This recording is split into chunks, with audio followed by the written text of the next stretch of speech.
Good morning. Welcome, everyone. We are on our last course for the virtual education for the Virginia Waterworld Association. And we are doing part 2 of the Human Basics. Mr. Terry Keffer is going to present this course. He's with Keffer Consulting. So Mr. Keffer, if you'd like to go ahead and share, you should be ready to rock and roll. Okay, let's see here.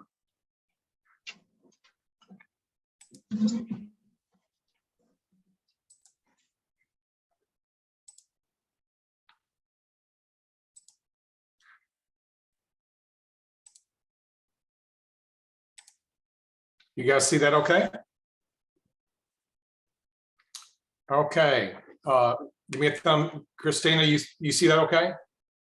Yes, looks perfect. Okay, very good. All right, good morning. And once again, my name is Terry Keffer, and I'm glad that some of you guys were able to jump on this morning and learn a little bit about hiring, discipline, and termination. And before we begin, a couple of things. Christine had a question last week. We talked a little bit about non-compete agreements, and the question was relating to, okay, if we have an employee in one state and the employer is in another state, and how does that work? Generally, and I got thinking about it after the session, generally the way that works is a non-compete has within it a section that speaks to the jurisdiction, the governing jurisdiction. So if we go to court, here's where we go to court. All right. And so generally then that dictates, okay, for instance, if the company is in Kentucky and then that's where, and it says in the agreement, that's where it'd be litigated. That's where it'd be litigated. So then generally the rules that apply to that state then would apply to the agreement. The one interesting thing that I saw with doing a little bit of research this week is that there is a move at the federal level to do away with the non-compete portion of non-disclosure agreements. And remember, a lot of folks talk about NDAs, non-disclosure agreements, and they use that interchangeably with other terminology. And generally, there are 3 things in a non-disclosure agreement. You protect your people, you protect your confidential information, and then there's the non-compete clause. And what we're talking about that's really under scrutiny right now is the non-compete portion of those type of agreements. Okay, so just to get clear on that. Did anybody have any questions from last week that we, or if you have any questions, if you put them up on chat, and I'm sure Christina will make sure that you are heard. Again, and we want to give special thanks to Brown Edwards CPAs and also to Calvin Perry attorneys for helping us put this on today. So last week I said there was an overarching principle, and there is an overarching principle, and it's not the one I have here on screen. All right, but the overarching principle, keep in mind when you're dealing with employment law, when you're dealing with hiring, firing, when you're dealing with most things related to the business, is what's for the benefit of the business, what's the best, what's for the good of the business. And that's kind of an overarching principle. All right. And so then when we're talking about hiring and we're talking about discipline and we're talking about terminating folks, that's still an overarching principle. What does the business need? What's good for the business? Now, I think this next overarching principle is pretty clever. I wish I had thought of it myself, but I read it many years ago in a book. And it's true. People are hired for what they know, and they are fired for who they are. And what that means is oftentimes we'll look at an application for employment, or we'll look at a resume depending on the job, and we will look at a person's credentials and we'll say, gosh, they really know a lot. And they really have a nice resume, or they have a lot of experience. And you go through all that and you get, you find out, well, they know a lot. And so you hire them for what they know. And then, as is unfortunately often the case, you have them on board for a while, and then you really get to know who they are. And who they are may be that they show up for work late every day, or they bring, they have certain behaviors that are not acceptable in the workplace. They may throw tools, or they may exhibit anger in other ways, or they may not get along with their coworkers. That's who they are. And rarely have I ever, and I've been doing this for a long time, rarely have I ever been involved in terminating someone or disciplining someone for a lack of knowledge. Because quite honestly, what we do, what I do, what most construction companies do, I mean, it's complicated, it's hard work, it requires a level of skill and of discipline and dedication, but it can be learned, it can be taught.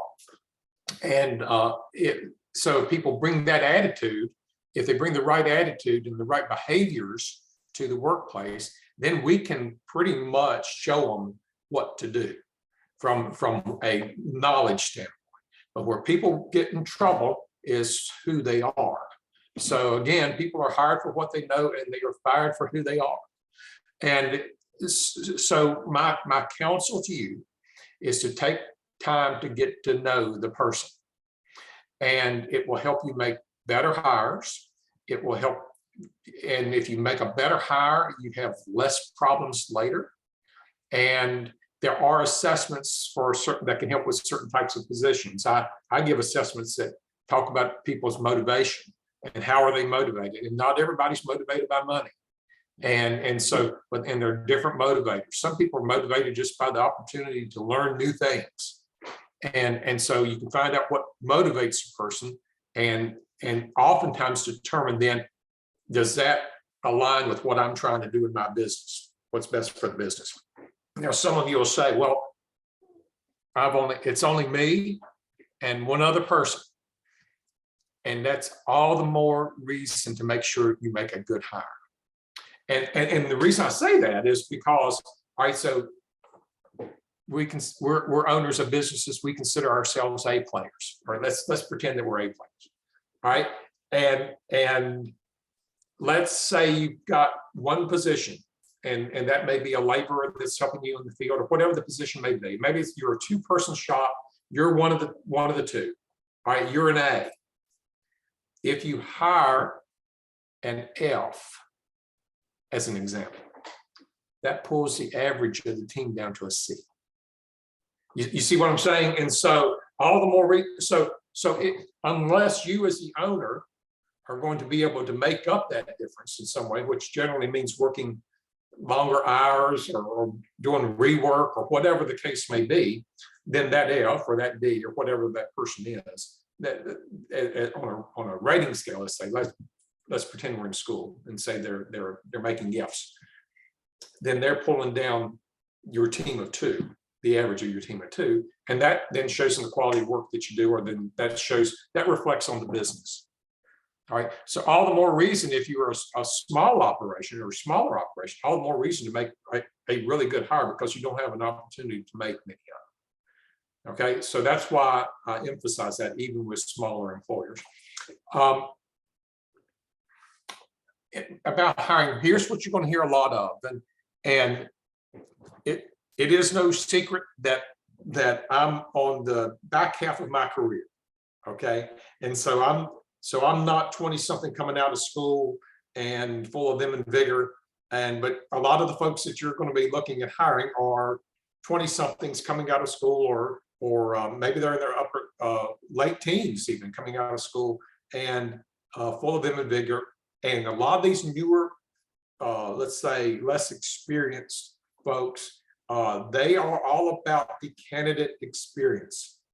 And what I mean by that is they are into their phones, and they like to be able to apply for a job using their phone. Now, some of you, I know that technology is just not available, or you're not interested in it. I understand that. But a lot of employers are, you can apply on your phone and they use their phone to do that. And but even if you don't have that technology available and use that, I think you can manage the candidate experience. And what that means is setting expectations. This, when I go to hire somebody, this is what it's going to look like. When we hire somebody, this is what it's going to look like. All right. You have to fill out an application for employment. Generally within a day, I will get back with you whether I'm interested in talking with you or not. You see what I'm saying? Have a process in place and set those expectations. Keep the candidate informed and don't delay. And so if you find an A and you know and you've gone through that process, whatever your process may be, and I understand how difficult it is to find folks today. And again, I worked for a pretty large construction company for a number of years. And we would caution field supervisors against what we called, the warm body syndrome, or can hold a mirror up under their nose, and if they fog the mirror, then hire them. In other words, if they're breathing, hire them. We all get into that. We've got work to do, and we've got a sense of urgency, and we can't do it all ourselves. Take your time to make sure that you're hiring the right person for your job. And then once you have the information that you need, whatever that information is, then don't delay, because folks move quickly today. And again, part of that is the age of people that are used to applying on a phone, and they do most of their living through their phone. So you'll hear a lot about candidate experience, and you'll hear a lot about, from me, relating to hiring process. And what I say is, this is what we do every single time, all right, as an employer. And it's good internally to set that expectation. When we're going to hire folks, this is what we're going to do. Here's how we find people. The technical term for that is sourcing, all right? And this is how we source people, whether employee referrals. And if you don't do that, I encourage you to look into that. What an employee referral is if you've got a good employee and they tell you about somebody else, all right? And oftentimes companies now, most companies that I'm aware of now, they will provide some sort of incentive. You refer somebody and we hire them, we will give you so much money if they come on board and stay for a period of time. And just to encourage people to make referrals. Is it worth $500 or $250 or whatever the referral may be? Is it worth that to make a good hire? Yes, it is. Yes, it is. So, and so sourcing, however you source your people, through referrals, or whether it be through social media, whether it be on job boards, you know what you do, but you kind of set that standard. This is what we do relative to finding people. Likewise, if you don't do it, I encourage you to have a standard application for employment. And again, they're not hard to find. You can go online and find one, but have a standard application for employment. That way, you get the same information. There are some questions on an application for employment that people oftentimes will not provide on a resume that they may be handing you. As an example, so are you eligible for employment in the United States? A lot of times people won't. Now, some may put it on a resume, but you can ask that question. Can you legally be employed in the United States? You can ask that question on an application. I encourage you to put that on there. And there are other questions that, are you 18 years old or older? Because if you're working in what is deemed a hazardous occupation, the person has to be 18 or older, all right? Unless they're in an apprenticeship program, there's certain exceptions to that. You understand what I'm saying there. An application can be helpful. And then the job description. I encourage you, even if it's a half a page, and I encourage to keep your job descriptions as brief as you can, but talk about the essential functions of the job. Here's what the job really requires. Here's what is essential. And keep in mind, we talked last week about the Americans with Disabilities Act, and how sometimes you have to make accommodations for folks who have a bona fide disability. But what are the physical requirements? And be realistic. And so if the job, if the job may require 1% may require a person to drive, well, maybe that's not an essential function of the job. All right, so be realistic with those, but have a job description. Interviews, I think are underrated if they are done well. And but they require preparation. And I would encourage you to develop over time. And I have these available, but to develop over time interview questions. And really, again, when you find one or you ask one that you can see that really causes people to think and give you, help you learn more about that person, get to know that person, who that person is, then write that question down and begin using it over and over again. Kind of keep a list of those questions that you really think are impactful questions that really tell you about that person, who that person is. And to the best of your ability, stay away from yes and no questions. Because again, you don't learn a whole lot other than yes or no to those questions. So ask people questions that they have to talk. And that's where the 80% rule comes in. In an interview, your goal should be the person that you're interviewing talks 80% of the time. And I have been in interviews with owners of companies, company presidents, that do exactly the opposite. And we're proud of our organizations. We're proud of what we built. And it's fine to tell folks a little bit about that. But the point of the interview is to get to know them. All right. So yes, they need to understand about they need to know a little bit about the company, but a lot of times you can go online and do that, or you can, they should already know a little bit about the company coming to work there. Anyway, the point of the interview is to get them talking, because the more they talk, the more you learn about who they are. All right. TORC, a thread of reference check. And this, again, I don't have many original thoughts. So this is not another original thought. This came from, there's a book called Top Grading by a fellow by the name of Brad Smart. And it's probably more than most of you, including me, want to read. It's a pretty thick book. But it has some really good advice on how to hire A players, right? And a lot of that was developed at General Electric during the Jack Welch era, and some of it still, or a lot of it still applies to a lot of larger companies, but it's something that you can use too. But TORC comes from the book Top Grading, and it's a thread of reference check. And tell people we check references. All right, tell them up front, we check references, and be vigilant in doing that. And have, again, a list of questions that you ask references. All right, and these references need to be work related.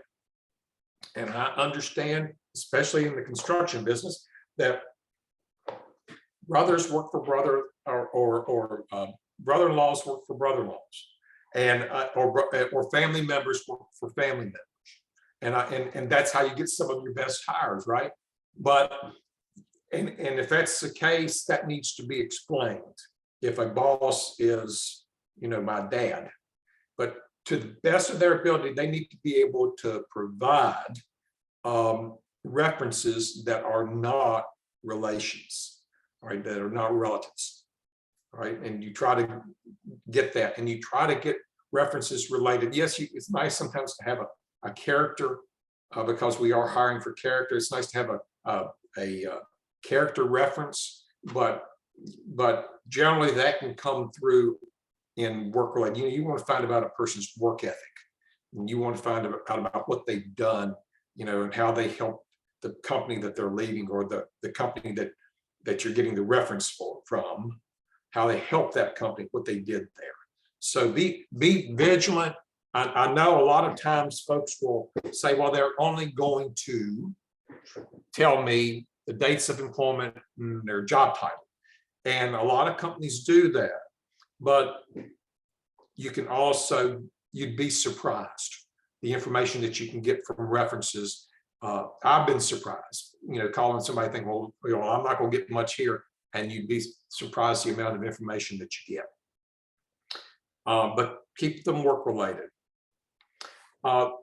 Once you have the information that you need, then you make a conditional offer. And what I say by conditional offer is you're offering the person employment, but they got to do a couple of things. And I encourage you to do drug screens. And we talked about that last week.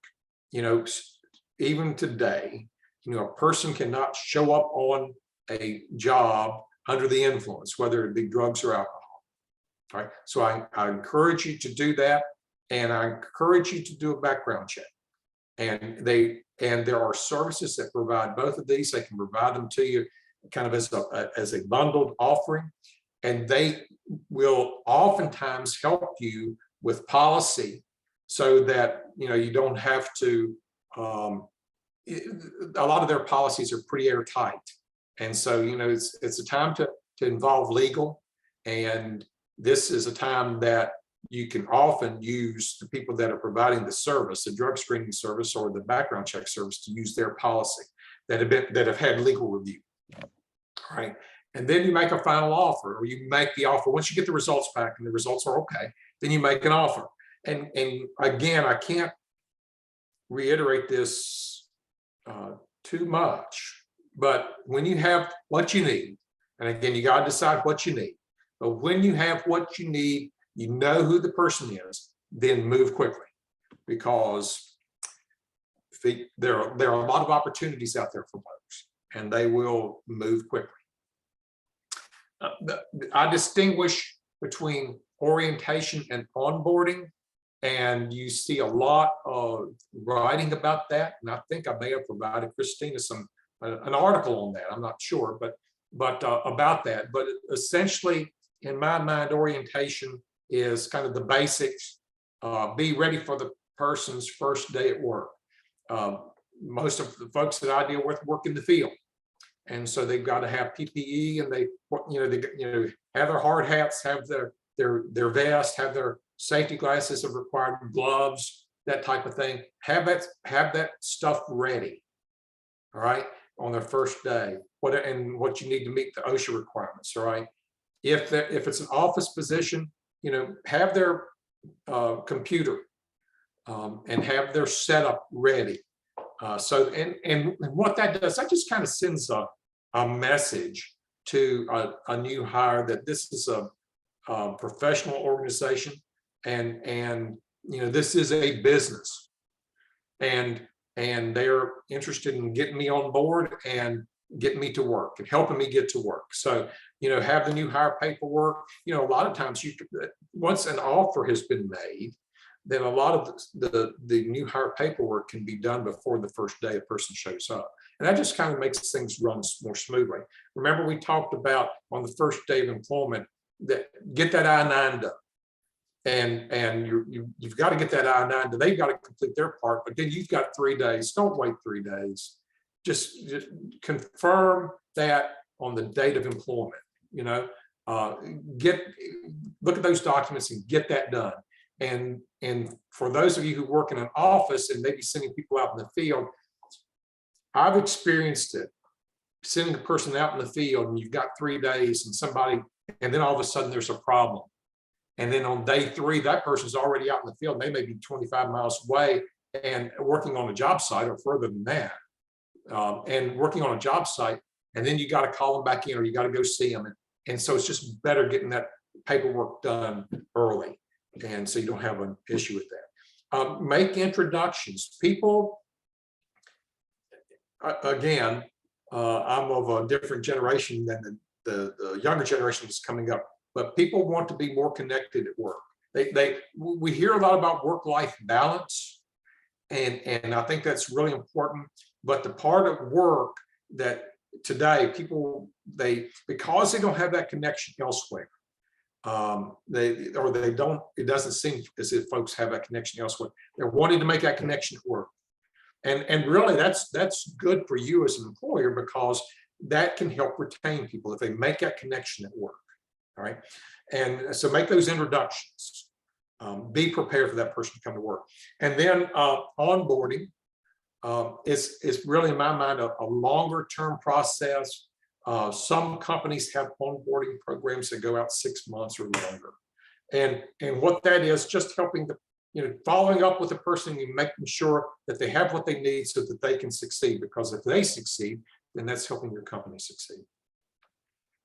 And engagement and retention. All right, so you've hired a person, you've hired a person, you've gotten to know who they are. All right, now you want to keep them.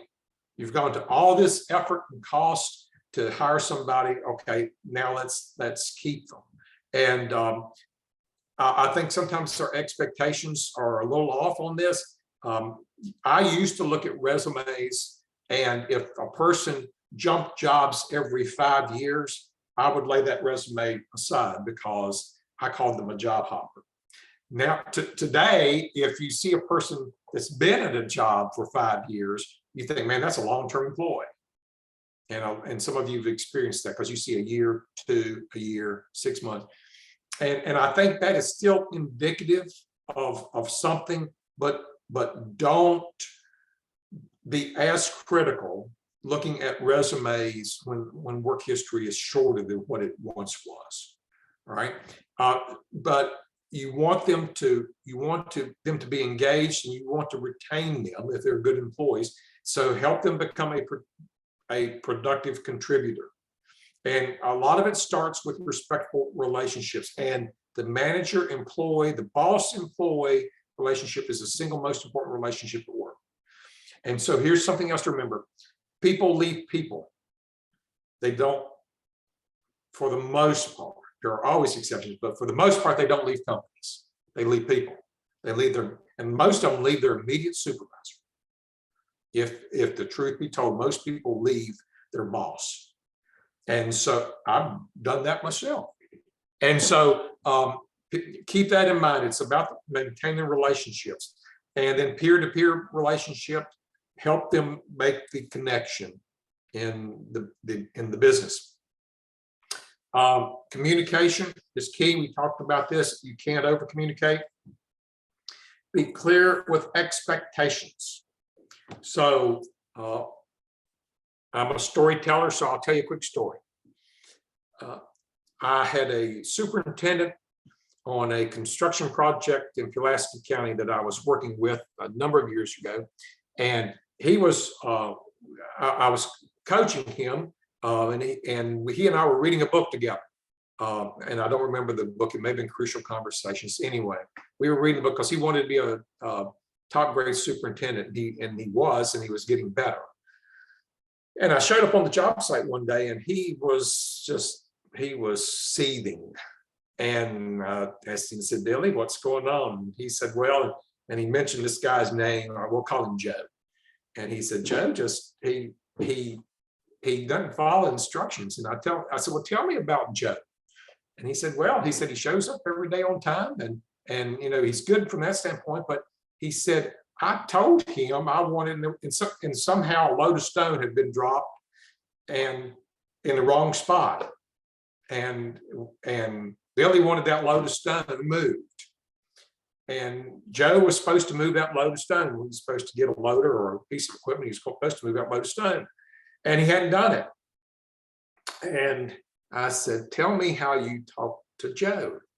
And he said, I told him to move that load of stone. And I said, no, give me the words that you used. And he thought of it, and he said, I told him, I said, when you get around to it, I want you to move that load of stone from here to there. And I said, what does around to it mean to you, Billy? And he gave me this look. And it was just this kind of he said, well, around to it means right now. I said, why didn't you say right now? And what had happened, Joe, around to it, to Joe hadn't got around to it yet because he had other stuff going on. He was a valued employee. He had other stuff he was doing. And so we need to be specific with the language that we send. And if we want someone to move a load of stone now, or if we want to move it by noon today, then we need to use that language. All right. And that's why don't assume. Don't assume people know what around to it means. All right. And if around to it means by next Friday, tell them next Friday. All right, so to be specific with your language and don't assume.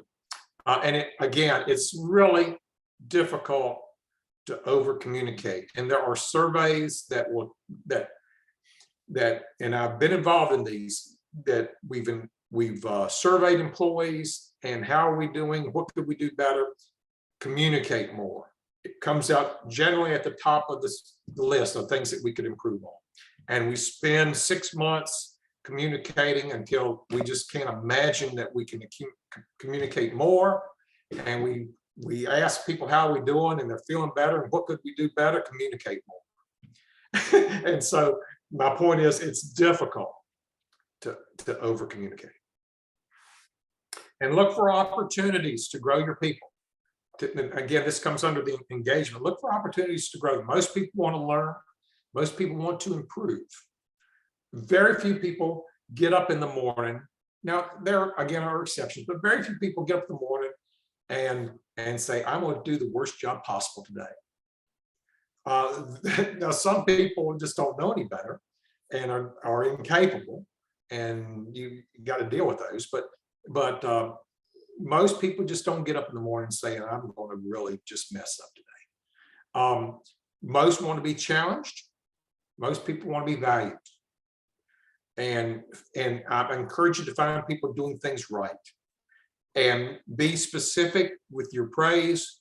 If you find somebody doing something right, because oftentimes we, as bosses, we have a tendency to just want to correct, and which generally means we found somebody doing something wrong or that needs improvement, right?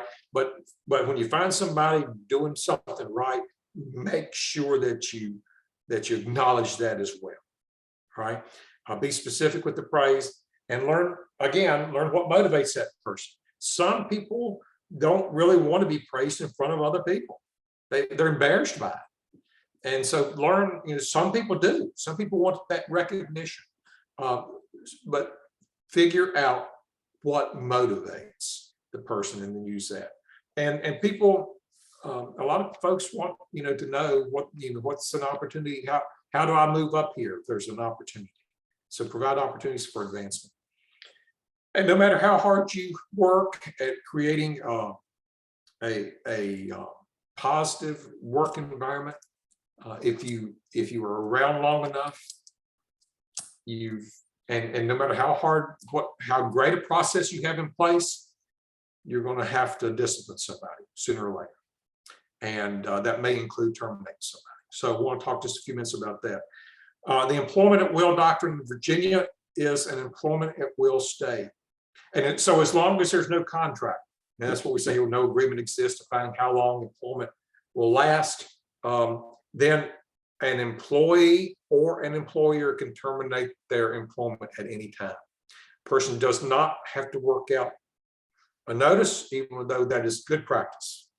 All right, for them to work notice, but a person can leave for any reason, and you can terminate a person for cause or without cause, and for any reason, unless it's an unlawful reason.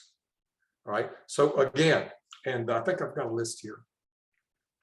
Well, yes, right here. An employer cannot terminate. You can't terminate an employee for refusing to doing something illegal. So you don't ask somebody to do something illegal. Exercising a legal right, for instance, such as a workers' comp claim. You can't terminate a person for that. Performing a legal duty such as jury duty. Whistleblowing, we talked about that last week.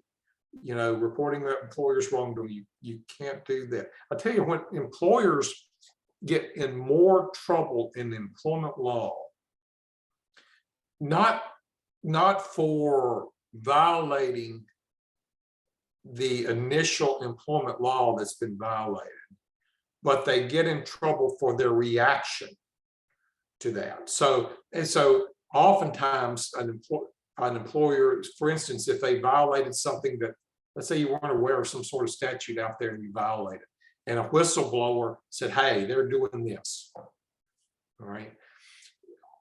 Oftentimes, the employer's reaction to the whistleblower gets them in more trouble than violating the the first law in the first place. You see what I'm talking about?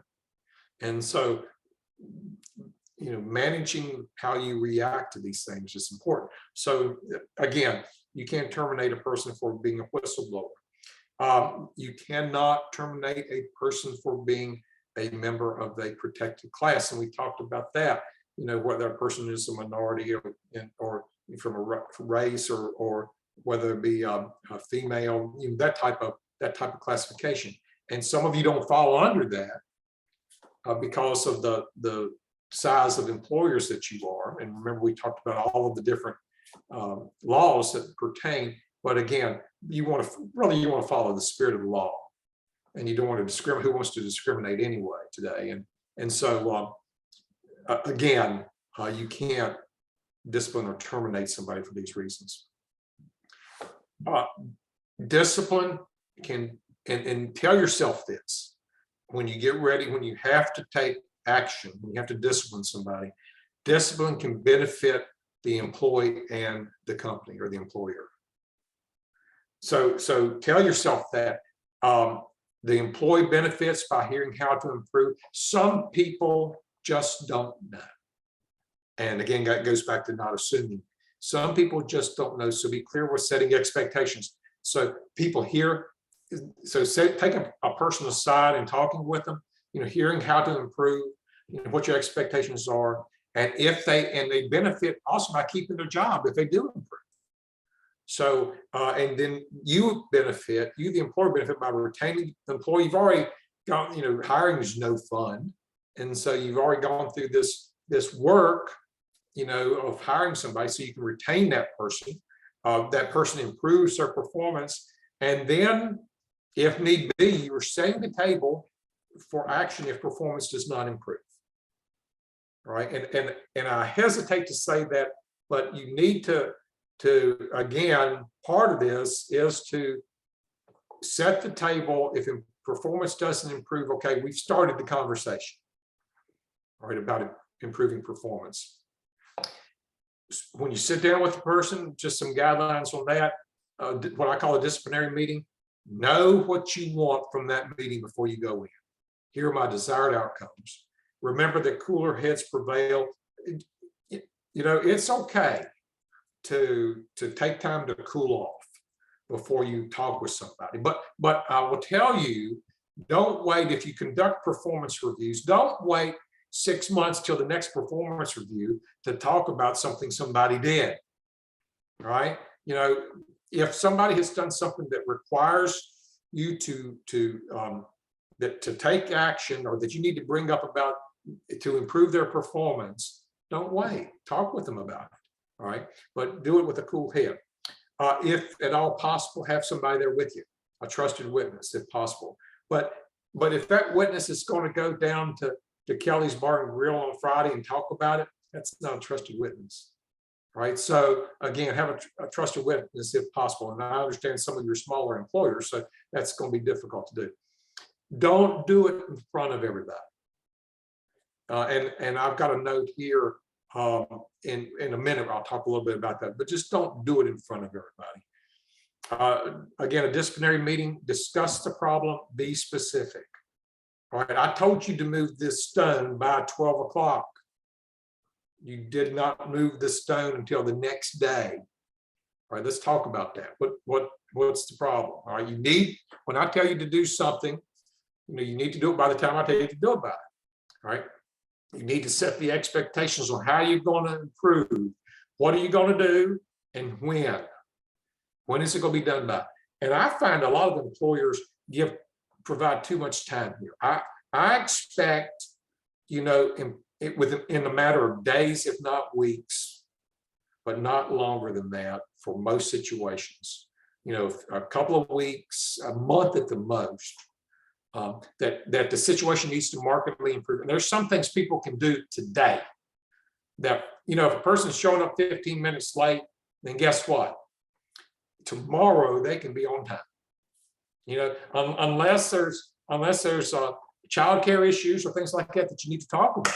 But if they're just showing up late, then you need to work through that. They need to improve quickly. Set expectations, what I expect and when. And then how you gonna follow up? Here, on this day, we're gonna follow up. And and at that time, if performance is not improved, here's what we're gonna do.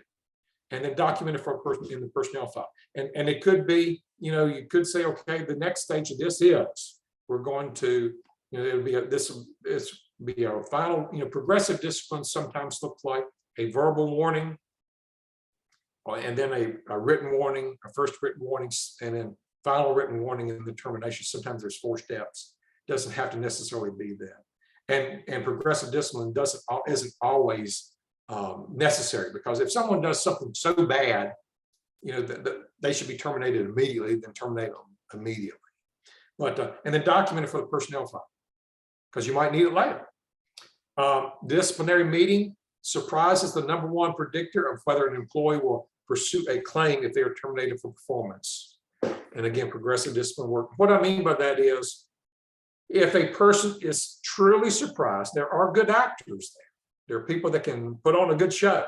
But if a person is truly surprised that they're being terminated, then you've not done your job as a boss, as an employer. You've not, if they're truly surprised, okay? At termination, have a plan going in, have upfront, if you've gone through your steps, whatever they may be, and you got to terminate the person anyway, then have a plan going in. And there's some upfront work I encourage you to do.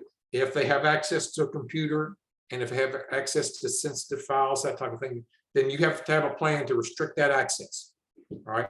You have to have a plan to get keys, if they have keys to an office. A lot of our employees have tools that they carry. They may have a company vehicle. And so you have to think through all of that and be prepared to get that information, other company property. You have to think about getting the person home. Especially if they're driving a company vehicle. If a person is very upset, emotionally upset, then maybe you need to take them, or someone else needs to drive them home. And I've had to do that. It's not comfortable, but I would rather do that than put a person that's very upset in a car and send them home. Okay. Figure out what you're going to do with pay, how you're going to pay them, how benefits are going to be handled.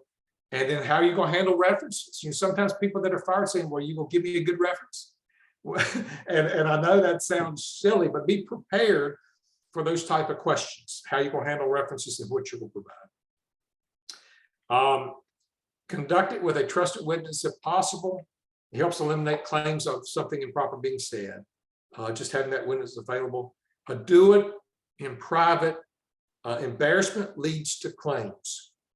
Okay, many problems arise not because a person was fired or terminated, but how they were terminated.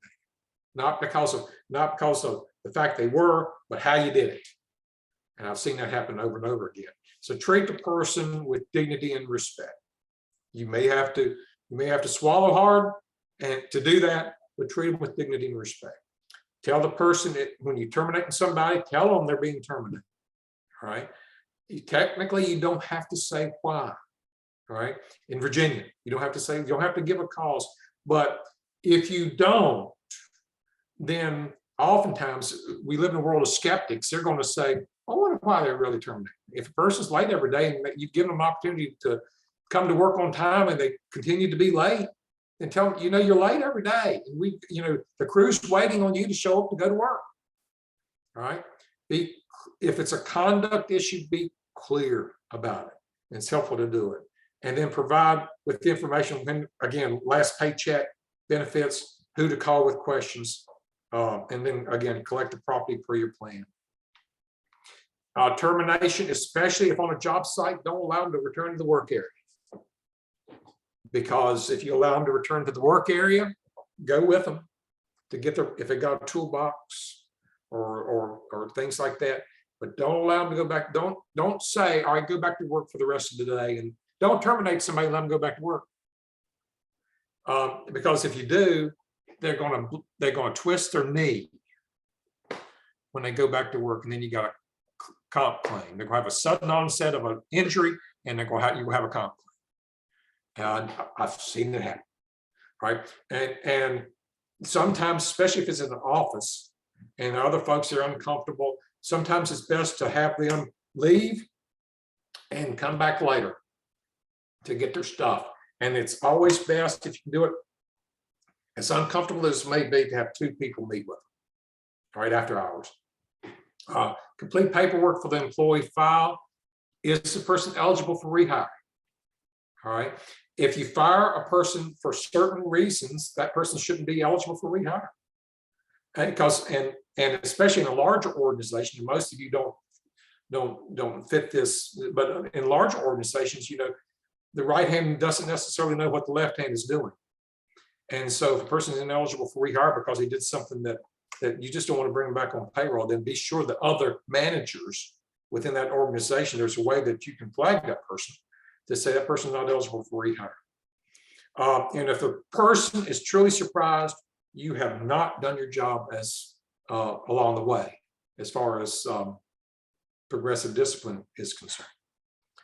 All right, takeaways, and then we'll open it up for questions. Takeaways: hiring takes time and effort, and it's worth the time and effort because you get to know your people, and that's important to get to know who they are.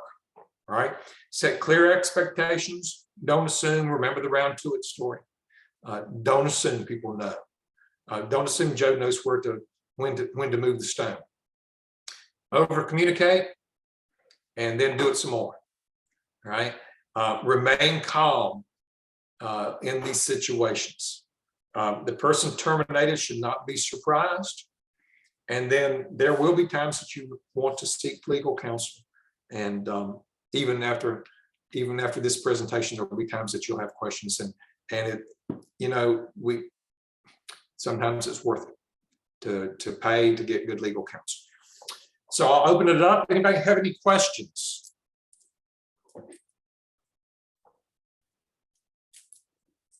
Christina has to have a question. I do. I don't see any come in yet from the chat, but everyone's welcome to unmute themselves if they have any questions. One of the questions I have for you, Terry, was in thinking in terms of a business owner or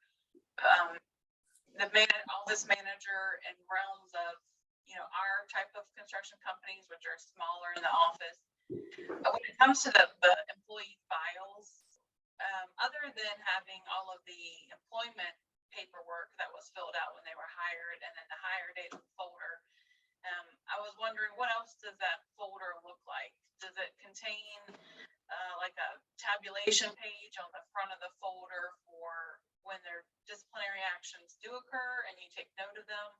And then do you file additional paperwork inside that personnel's file? And how much information do you include in that file as they stay employed with you? That's a good question, Christina. And I'll tell you, when you document these type of situations, I'll tell you another good overarching principle that and your question prompted it. When you write people up, write it with the expectation that somebody else is going to read it. Okay, and so no one else may ever read it, but write it up so that you wouldn't be concerned that somebody else reads that document. And what I would, as far as the file is concerned, and last week we talked about the idea of keeping, I would have 2 files. I would have a file with medical information in it. And sometimes that also, and it can be personal medical information if a person was on family medical leave, that type of thing. And also it could be, have workers' comp information in it, but you want to keep medical records separate. But then on the person, and so a person could have a medical file, and then they could have a personnel file. And in the personnel file, then it is going to have their employment forms, have their application for employment. And one other thing that comes to mind, on the application for employment, that's a record that really you shouldn't write on. All right. They have filled that out. That's their application. And if you're making notes about that, make it on a separate piece of paper. All right, let that application, unless, sometimes I'll see employers will have a stamp that they, again, these are for larger employers, but they'll stamp the application. And again, now a lot of this stuff's electronic, right? But they'll stamp and they'll have they'll put an employee number and certain company information. And I'm okay with that. But as far as interview notes and that type of thing, put those on a separate piece of paper. So in the personnel file, you will have an application, you will have their forms. I'm okay with putting payroll forms in the same file. So you will have your VA-4 and you have your W-4. You're going to have maybe if you don't get it on application, you're going to have some information relative to emergency contacts, that type of thing, okay, in the personnel file. And I would put the disciplinary forms in the personnel file. And again, with the idea that somebody else could look at this at some point in time. So I don't want that to be a concern if somebody else looks at it. And most of us have, there's a conscience there that when we're writing, if you're writing something down and you think, I wonder if I should be writing this down, you probably shouldn't be writing it down. You probably should be writing it down, and so, but again, just, document, don't exaggerate the behavior, but just say, this is the conversation that we had. I have people ask me, well, if you sit down with somebody, do they need to sign it? It's nice to have them sign it. We talked about this. I want you to sign it. People will refuse it. If they refuse to sign it, then say they refuse to sign it. Write it down. Just say they refuse to sign it. But that's what I would put in the personnel file. And performance review forms. And I really would encourage you to, even if you're a small shop, I think that it's good to set goals with people. Again, that goes back to engagement and having performance reviews. I know we roll our eyes when we hear performance reviews because for so many people it's just a futile, laborious task, but it really shouldn't be. When you sit down with somebody and you talk about, here's what I like, here's what I'd rather you not do. All right, let's talk about the future and what the next period of time is going to look like. Don't spend a whole lot of time on the past, because if you've done what you should do, if Joe did something 4 months ago that requires attention, then you should have addressed it 4 months ago. Okay, does that make sense? And the personnel files, again, just with that overarching principle of somebody else might be looking at this at some point in time. I don't want you to operate in fear, but because I want you to be able to handle these situations and do it with confidence. But again, you can use good judgment and say, this is really the issue at hand, and here's what's best for the business. Another question is, once someone is terminated, whether they leave by choice or it was a decision by the business, do you simply hold on to that personnel file in a different area to where they're not an active employee, so you have that on reference? And if you do, what's the time frame to keep those files? The personnel file, you'll hear 7 years, and a lot of times, and you can go online. There are resources online that you can look up. You can Google record retention, and you can see a lot of recommendations out there. Workers' comp files. I'm not an expert, but I think you keep workers' comp files forever. Again, you can go online and look up record retention, but as far as personnel files, you can, again, we're not talking about a workers' comp claim or something like that, but just a regular personnel file. That person is no longer employed. That person is no longer employed. Then 7 years after termination, you can get rid of it. But what I would encourage you to do is kind of have a process that you look at them once a year. And last week, I advised you to have I-9s in a separate file. And I believe, again, look up record retention, but I believe you can keep, once a person is gone, I think 3 years, but anyway, look that up. But again, and do it once a year. And then and stick to it. In other words, and you can keep your records clean and save file space. And I've got one more question, and then we've got a couple questions coming in. can these files be digital? Is there any parameters around having mandatory physical documents? A lot of employers have digital files, and there's nothing that says, I don't know about the I-9. I'm sure that you can keep digital I-9s, but then purging them might be a little bit more difficult. I can't say, let me back up. I can't say with certainty about the I-9s, but as far as a regular personnel and payroll file, then they can be digitized, and you can, and yes, and I encourage employers to do that. As far as I-9s, I'm not certain, but again, you have to be in a position where there could be an I-9 audit. And so if there is an I-9 audit, then how is that auditor going to be able to look at that record? And sometimes it's easier just to hand that one file.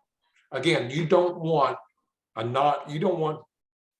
person from the government. I don't want to sound like a conspiracy theorist or anything like that, but you don't want the government coming in shuffling through your files. All right. And so that's why you separate the I-9s out, and because there are just I-9 audits. And so you can then hand that file of I-9s to that auditor. You would, if you electronically save those, and again, I'm not sure, I don't know the answer to that question.